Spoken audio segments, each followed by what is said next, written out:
بسم الله الرحمن الرحیم. د لوی څښتن په نامه. السلام علیکم ګرانو زده کوونکو. هیله یم چې ټول مو جوړ روغ رمټ او د خپلو ګرانو کورنۍ سره خوشحاله او آرامه وخت ولرئ. ګرانو زده کوونکو، د درسونو سره مو څنګه یې؟ درسونه مو وایئ؟ آفرین. زه پوهېږم چې تاسو خپل درسونه وایئ او د کورنۍ دنده مو هم ترسره کوئ، ځکه چې تاسو لایق زده کوونکي. هر وخت مو همداسې درسونه ولولئ ګرانو زده کوونکو. هغه د کورنۍ دنده چې درکول کېږي ترسره یې کړئ. په هر ځای کې مو چې ستونزه درلودله، د خپل د مور او یا هم د پلار څخه مو مرسته واخلئ. ګرانو زده کوونکو، اوس به راځو خپل لوست باندې. څنګه چې ګورئ، زموږ د نن ورځې لوست اسلامي ښوونه او روزنه ده. دویم ټولګی، څلورم لوست ده. عنوان یې هم په الله تعالی ایمان. د کتاب پاڼه 13مه پاڼه ده. جلسه هم 28مه جلسه ده او زما نوم هم رقیه احمدزی. ګرانو زده کوونکو، مخکې د دې چې زه په درس باندې پیل وکړم، یو ځل غواړم چې تیر لوست تکرار کړم. زموږ تیر لوست څه و؟ آفرین. زموږ تیر لوست ایمان په الله تعالی باندې و. موږ د الله تعالی په اړه باندې ولولل، ومو پېژانده الله تعالی څوک ده. زموږ پروردګار زموږ خالق ده. الله تعالی د دې ټولې نړۍ خلق کوونکی ده. که ځمکه وي، که آسمان وي، که لمر وي، که ستوري وي، که حیوانات وي او که انسانان وي، دا ټول یوازې او یوازې الله تعالی خلق کړي دي. ګرانو زده کوونکو، تاسو کتابونو ته یو ځل وګورئ. زه غواړم چې یو ځل د تیر لوست تاسو ته ولولم تر څو چې بېرته مو په یاد راشي. 13مه پاڼه ده ګرانو زده کوونکو، په الله تعالی باندې ایمان. عنوان یې ده، یو ځل یې لولمه، تاسو غوږ ورته ونیسئ. په الله تعالی ایمان. ایمان او باور لرو چې الله تعالی شته او یو دی، په هر څه قادر او توانا دی. هر څه چې وغواړي هغه کولی شي. موږ او ټول عالم یې پیدا کړي یو. هیڅ چاته اړ او محتاج نه دی. هیڅ شی د خدای جل جلاله په مثل نه دی. بېشک ګرانو زده کوونکو چې الله تعالی مثل نه لري، په ذات او صفاتو کې شریک نه لري، یوازې دی، یو دی او د دې ټولې نړۍ او د ټولې هستۍ پیدا کوونکی او خلق کوونکی دی. د ټولې نړۍ په دې دلالت کوي چې یو څښتن لري، یو پیدا کوونکی لري او هغه ستر څښتن څوک دی؟ الله جل جلاله دی.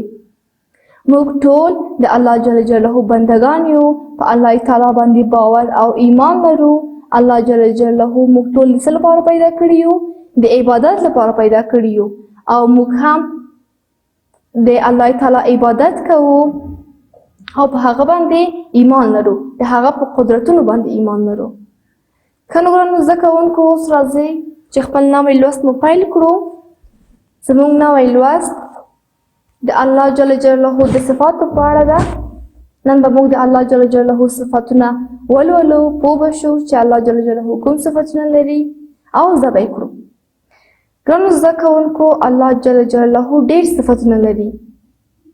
دا ټول کائنات ته وګورئ، دا ټول کائنات د الله جل جلاله د صفاتو نښه ده. الله جل جلاله په ذات او صفاتو کې هیڅ شریک او مثل نه لري. د دې نړۍ خلق کوونکی ده. نو اوس راځئ چې وګورو الله تعالی صفات کوم دي. ګرانو زده کوونکو، لومړی صفت یې څه ده؟ لومړی صفت یې دا ده چې الله تعالی ډېر لوی او مهربانه دی. دومره مهربانه دی چې موږ نشو کولی هغه وشمېرو او یا هم حساب یې کړو. تاسو وګورئ ګرانو زده کوونکو، کله چې موږ یوه ګناه کوو او بیرته د ګناه څخه پښیمانېږو او توبه کوو، که زموږ ګناه هر څومره هم غټه وي، نو الله تعالی څه کوي؟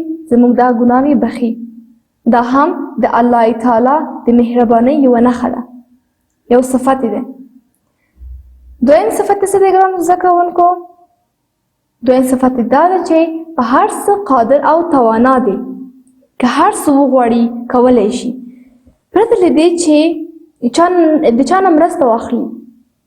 تاسو وګورئ ګرانو زده کوونکو چې الله جل جلاله څنګه شپه په ورځ او ورځ په شپه بدلوي، او یا هم لمر ته وګورئ چې څنګه په منظم ډول راپورته کیږي، او یا د نړۍ ته وګورئ څنګه په منظم ډول او ښایسته ډول باندې پیدا شوې ده.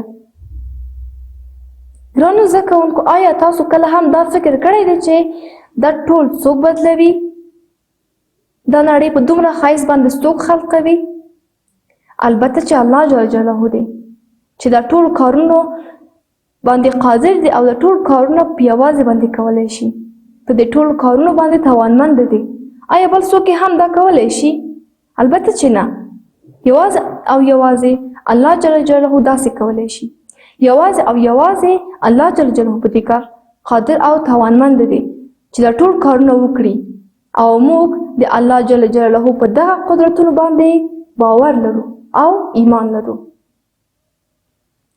دریم صفت څه ده؟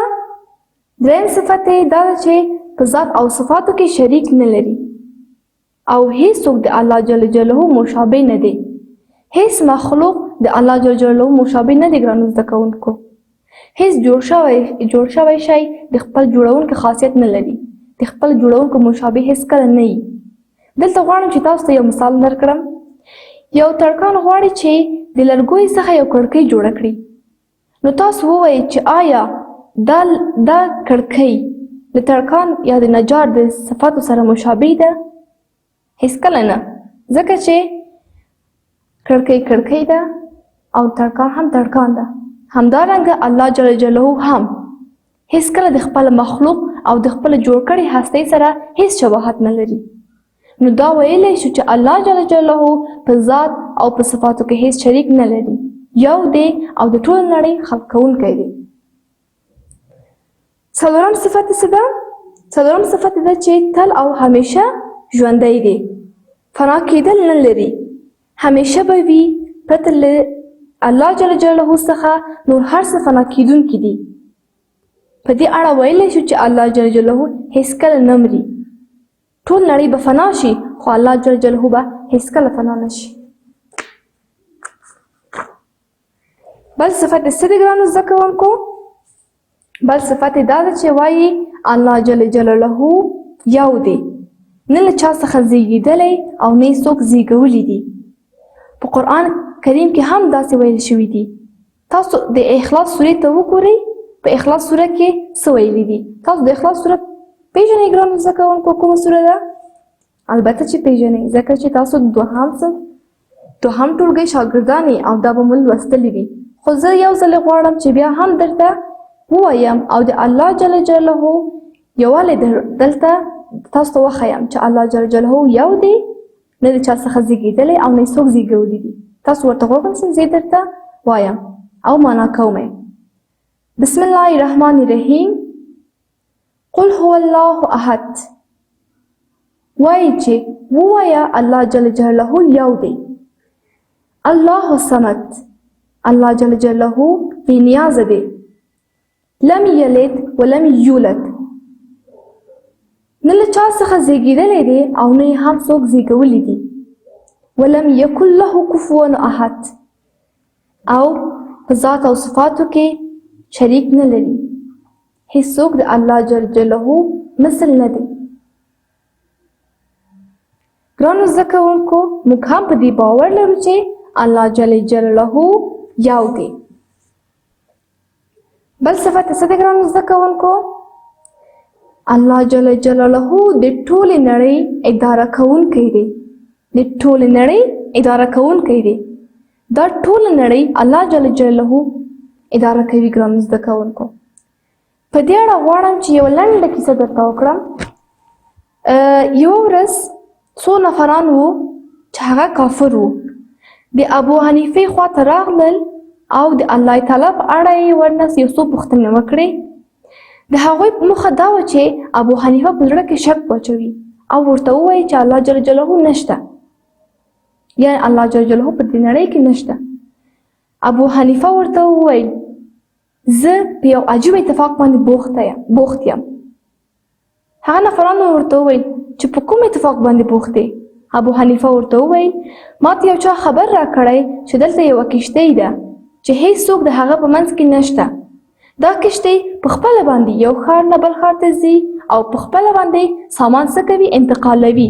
دې په منځ کې هیڅوک نشته او پرته له دې چې دا سامان ګډ وډ کړي په منظم ډول یې په قطار باندې ږدي. هغه څو نفرانو چې کافر وو ویې ویل دا خبره پرته له لیونیانو څخه بل هیڅوک نه مني او هیڅوک یې نه قبلوي، ځکه چې ویلې یو کښتۍ څنګه کولی شي چې خپل یعنې په خپله باندې د یو ښار نه بل ښار ته لاړه شي، په خپله باندې هغه ټول سامان خالی کړي انتقال یې کړي او په منظم ډول یې سره کړي. دا څنګه امکان لري؟ ابو حنیفه دلته ورته وویل نو تاسو کله چې په دې باندې باور نه لرئ نو آیا امکان لري چې دا نړۍ په خپله خلق شي؟ آیا امکان لري چې دا نړۍ په خپله خلق چې په دومره ښایست باندې؟ البته چې نه، البته چې هغه یو جوړونکی لري، یو جوړونکی لري، یو څښتن لري چې دا دی جوړ کړي دي. نو تاسو څنګه د الله جل جلاله په شتون باندې شک کوئ کله چې دا ټوله نړۍ خلق شوې ده؟ دا ټول ستورو ته وګورئ، ستورو ته وګورئ. کله چې دا ټول ستوري حرکت کوي نو آیا دا په خپله پیدا شوي دي؟ آیا دا په خپله حرکت کوي؟ البته چې یو څوک شته چې دا ټوله نړۍ خلق کړې ده او هغه هم یوازې او یوازې الله تعالی دی. د نړۍ دا نړۍ خپله نه ده جوړه شوې ګرانو زده کوونکو، خپله نه ده خلق شوې، الله جل جلاله خلق کړې ده. نو هغلته و چې هغه څو کافران بیرته توبه وباسله، مسلمانان سو او الله جل جلاله ته یې ایمان راوړ. نو موږ په دې باور لرو ګرانو زده کوونکو چې دا ټوله نړۍ اداره کوونکي د دې ټوله نړۍ خلق کوونکی یوازې او یوازې الله جل جلاله دی. اوس به راځو ارزونې په برخه کې. درس مو ګرانو زده کوونکو همدومره و، خو دلته ارزونې کې یو څو سوالونه دي، غواړم چې تاسو نه پوښتنه وکړم او وګورم چې تاسو څومره زده کړئ. زه بیرته هم درته جوابونه لیکم تر څو چې بیرته تاسو په ذهن کې ښه پاتې شي. خو ګرانو زده کوونکو دا همدا ډول باندې تاسو هم په خپل کتابچو کې د سوالونه ولیکئ، ځوابونه چې زه دلته ورکوم مخې ته تاسو هم ورته ځوابونه ولیکئ او ځان سره تکرار کړئ تر څو چې په یاد مو پاتې شي او هیر مو نه شي. ښه ګرانو زده کوونکو د ارزونې په برخه کې لومړی سوال پوښتنه کې څه ده؟ وایي چې په الله تعالی ایمان لرل د ایمان څوم رکن دی؟ څوم رکن دی ګرانو زده کوونکو؟ ما تاسو تکرار هم کړه نه؟ آفرین. ایمان په الله تعالی د ایمان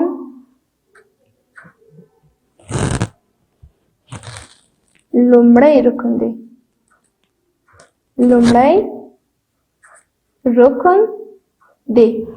ایمان په الله تعالی لومړی رکن دی. موږ د چا بندگان یو؟ دا یې دویمه پوښتنه. موږ د چا بندگان یو؟ آفرین، موږ د الله جل جلاله بندگان یو.